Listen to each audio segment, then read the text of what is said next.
Breaking చూస్తున్నాం. Allu Arjun episode పై AP deputy CM Pawan Kalyan స్పందించారు. దానికి సంబంధించిన అప్డేట్ మనం చూస్తున్నాం. మీడియాతో చిట్ చాట్ చేసిన పవన్ కళ్యాణ్ అల్లు అర్జున్ అంశం గోటితో పోయేదాన్ని గొడ్డల దాకా తెచ్చుకోవడమే అంటూ వ్యాఖ్యానించారు. ఈ విషయంలో హీరోను ఒంటరిని చేసేశారని అన్నారు పవన్ కళ్యాణ్. ఘటన జరిగిన తర్వాత రెండో రోజే వెళ్లి బాధిత కుటుంబాన్ని పరామర్శించి అండగా ఉంటామని హామీ ఇచ్చుంటే పరిస్థితి ఇక్కడ దాకా వచ్చేది కాదన్నారు. సారీ చెప్పడానికి పలు విధానాలుంటాయన్నారు. అల్లు అర్జున్ థియేటర్ కు వెళ్లే విషయంలో మరిన్ని ముందు జాగ్రత్తలు తీసుకుని ఉండాల్సిందిగా చెప్పారు. అర్జున్ స్టాఫ్ కానీ థియేటర్ యాజమాన్యం కానీ మరిన్ని జాగ్రత్తలు తీసుకుంటే బాగుండేదన్నారు పవన్ కళ్యాణ్.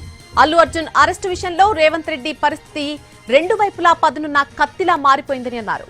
అల్లు అర్జున్ అరెస్ట్ అనే కాకుండా ఎవరి విషయంలో అయినా రేవంత్ విధానం అదే అన్నారు పవన్ కళ్యాణ్. ప్రతి హీరో తన సినిమాపై ప్రేక్షకులు ఏమనుకుంటున్నారో తెలుసుకోవాలని అనుకుంటారని, అభిమానులకు చెయ్యి ఊపాలని, అభివాదం చేయాలన్న ఆలోచనలో ఉంటారని అన్నారు పవన్ కళ్యాణ్.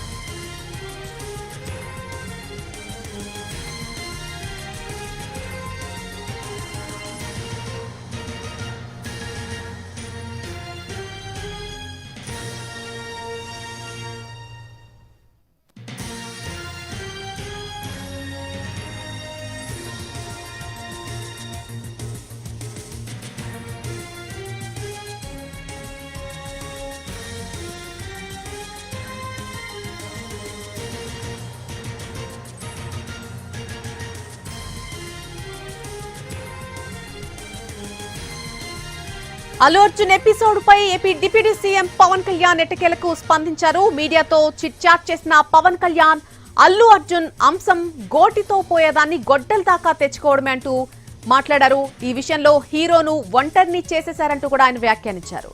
ఘటన జరిగిన తర్వాత రెండో రోజే వెళ్లి ఆ బాధిత కుటుంబాన్ని పరామర్శించి అండగా ఉంటామని హామీ ఇచ్చుంటే ఆ పరిస్థితి ఇక్కడి దాకా వచ్చేది కాదన్నారు పవన్ కళ్యాణ్. సారీ చెప్పడానికి పలు విధానాలుంటాయని అన్నారు. అల్లు అర్జున్ థియేటర్ కు వెళ్లే విషయంలో మరిన్ని ముందు జాగ్రత్తలు తీసుకుని ఉండాల్సిందన్నారు. అర్జున్ స్టాఫ్ కానీ థియేటర్ యాజమాన్యం కానీ